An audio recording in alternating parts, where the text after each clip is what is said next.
আমাদের ভালো লাগাতে সকলকে অনেক অনেক অনেক স্বাগত জানিয়ে আমার আজকের গল্প আরম্ভ করছি। আজকের গল্প প্রজাপতি। গল্পটি তাহলে শুরু করি। বেশ কিছুদিন ধরেই তিতলি দেখছে মা চলে যাওয়ার পর থেকে বাবা কেমন যেন চুপচাপ হয়ে গেছে। ইদানিং ব্যাপারটা একটু বেশি করেই চোখে পড়ছে। সেই টান টান চেহারার জীবন শক্তিতে ভরপুর মানুষটা কিভাবে যেন বুড়িয়ে গেল। মা চলে গেছে দেখতে দেখতে 1 বছর হয়ে গেল। সময় কি দ্রুত সব কিছুকে পেছনে ফেলে এগিয়ে যায়, তাই না?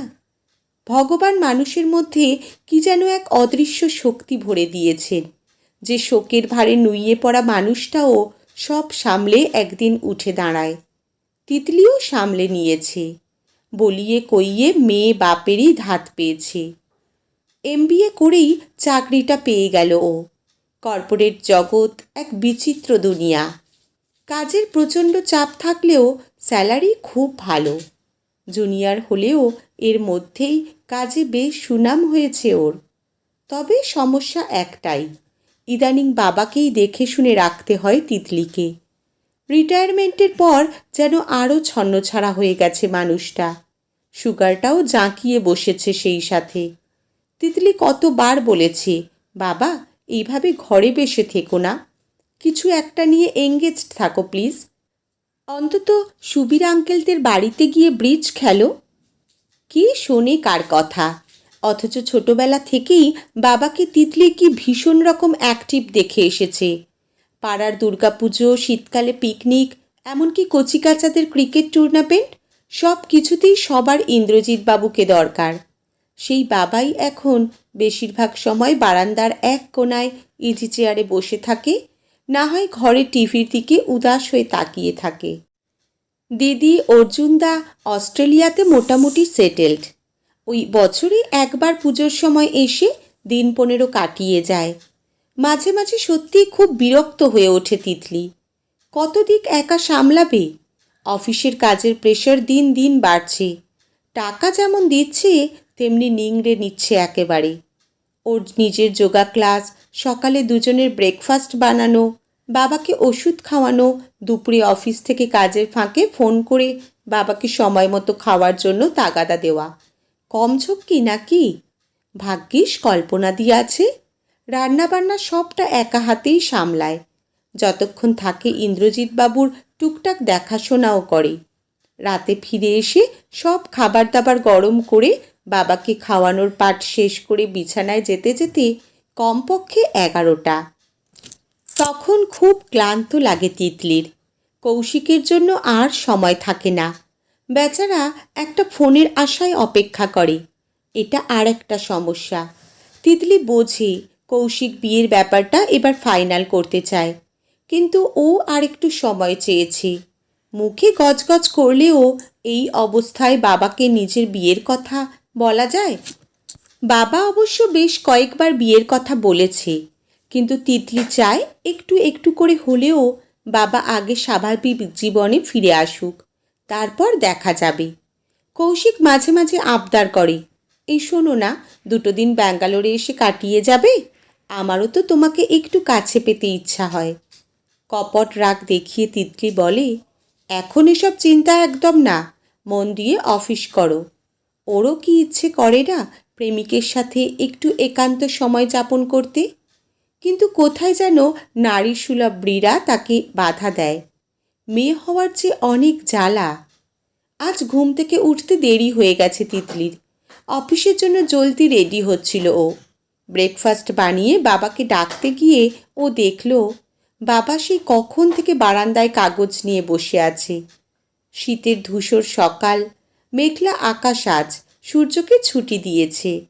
উত্তর দিক থেকে ভেসে আসা কনকনে হাওয়াটা শরীরে বিঁধছে যেন। 3তলার বারান্দা দিয়ে দৃশ্যমান সামনের বড় গাছটা প্রায় সব পাতা ঝরিয়ে সব হারানো উদ্বাস্তুর মতো নিতান্ত একা দাঁড়িয়ে আছে। যে 2-1টা পাতা অসহায়ের মতো কাঁপছে, তারাও যেন দমকা হাওয়াতে কোন অজানার উদ্দেশ্যে চলে যাওয়ার প্রস্তুতি নিচ্ছে। বাবা, এখনও ওষুধ খেলে না? আমি বেরিয়ে গেলে খাবারও পড়ে থাকবে, যা ভালো বোঝো করো। এবার সত্যিই রাগ হলো তিতলির। আজ ক্লায়েন্টের সেল সেটকে প্রজেক্ট প্রেজেন্টেশনে দেওয়ার কথা আছে ওর। ঘড়ির কাঁটা দ্রুত এগিয়ে যাচ্ছে। বাবাকে ডাকতে বারান্দায় যেতেই তিতলি দেখল কাগজ হাতে নিয়ে ইজি চেয়ারে ঘুমিয়ে পড়েছে বাবা। চশমার পাশ দিয়ে এক বিন্দু জল চোখ থেকে গড়িয়ে নিচের দিকে যাচ্ছে। ইস, মনটা খারাপ হয়ে গেল তিতলির। কি অসহায় লাগছে লোকটাকে। স্বপ্ন দেখছিল নাকি? বাবা! মৃদু ডাক শুনেই চমকে উঠলেন ইন্দ্রজিৎ বাবু। বাবা, আমি তাহলে এখন যাই? তুমি সময় মতো খাওয়া দাওয়া করে নিও। আর দেরি করা চলে না, নিচে ক্যাব এসে গেছে। রাস্তায় বেরিয়ে গাছটার দিকে চোখ চলে গেল তিতলির। বুকটা ছ্যাঁত করে উঠল। ও হেনরির দ্য লাস্ট লিফ গল্পটা মনে পড়ল ওর। গোটা রাস্তা তিতলির অনেকগুলো টুকরো টুকরো ছবি মনে পড়ে যাচ্ছিল। সবই পুরনো দিনের কথা। অফিস থেকে হাফ ছুটি নিয়ে এসে কিশোরী তিতলিকে নিয়ে হৈ হৈ করতে বইমেলা যাওয়ার কথা। মেয়েকে সারপ্রাইজ দিতে ভীষণ ভালোবাসত বাবা। বাবার আফটার সেভ লাগানোর গালে নাক ঘষত ছোট্ট তিতলি। বাবার ভালোবাসার গন্ধে কীরকম ঘোর লাগতো ওর। ম্যাম, এসে গেছি, নামবেন না? 20 বছর আগের স্মৃতির অলিগলি পেরিয়ে বাস্তবের কর্কশ রাজপথে ফিরে এলো তিতলি। তারপরের কয়েক ঘন্টা ঝড়ের গতিতে কেটে গেল। তিতলির প্রজেক্টে প্রেজেন্টেশন আজ যেন বিরাট কোহলির ঝকঝকে কভার ড্রাইভ। একদম নিখুঁত। প্রত্যেকে ইমপ্রেসড। চাপা টেনশনটা কেটে গিয়ে এখন অনেক হালকা লাগছে তিতলির। ওর ম্যানেজার বিনীত বলল, আমি জানতাম তুমি পারবে। Well done Shreyasi. স্নিগ্ধা হাসতে হাসতে বলল, স্যার, শ্রেয়সীর ল্যাপটপে আলাদিনের প্রদীপের জিন আছে। সব প্রেজেন্টেশন সেই বানিয়ে দেয়। বিনীতকে একটু আলাদা ডেকে নিয়ে তিতলি বলল, স্যার, আজকে একটু পার্সোনাল কাজ আছে, এখনই বেরিয়ে যেতে চাই। Anything for you today? বিনীত হেসে বলল। অসময় কলিং বেল শুনে ইন্দ্রজিৎবাবু একটু অবাকই হলেন। সরলা এই একটু আগে কাজ শেষ করে চলে গেছে। দরজা খুলে মেয়েকে দেখে তিনি বললেন, কী রে, তুই এত তাড়াতাড়ি? শরীর ঠিক আছে তো? উত্তর না দিয়ে বাবাকে জড়িয়ে ধরল তিতলি। একদম মন খারাপ করবে না বাবা, আমি সবসময় আছি তোমার সাথে। অনেক দিন পর মনের অর্গল খুলে যাওয়া একটা অবরুদ্ধ আবেগে তিতলির চোখে জল এসে গেল। আসলে তোর মা চলে যাওয়ার পর ভীষণ একা হয়ে পড়েছি রে। এত বড় ফ্ল্যাটে সারাদিন একা একা খুব কষ্ট হয়। অনেক হয়েছে, বুড়ো বয়সে নো কান্নাকাটি, বলে নিজেরই চোখের জল মুছল তিতলি।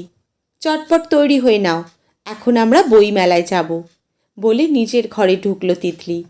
ইন্দ্রজিৎবাবু তখনও ঠিক বুঝে উঠতে পারছেন না মেয়েরাজ হলো কি। ফাঁকা ফ্ল্যাটটা আর ফাঁকা নেই।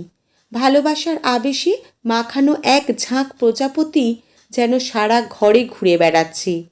ইন্দ্রজিৎবাবু বোধহয় আর ডিপ্রেশনের চোরা স্রোতে আটকে যাবেন না, কারণ তার মেয়ের এক টুকরো ভালোবাসার ছোঁয়া তার একাকিত্বকে আজ হারিয়ে দিয়েছে। মেয়েও তো বাবারই ধাত পেয়েছে। বাবাকে সারপ্রাইজ দেওয়াটা তিতলিও যে বড্ড ভালোবেসে ফেলেছে। আজকের গল্প এখানেই সমাপ্ত। কলমে শঙ্খ দে, পাঠে জয়তী। ধন্যবাদ।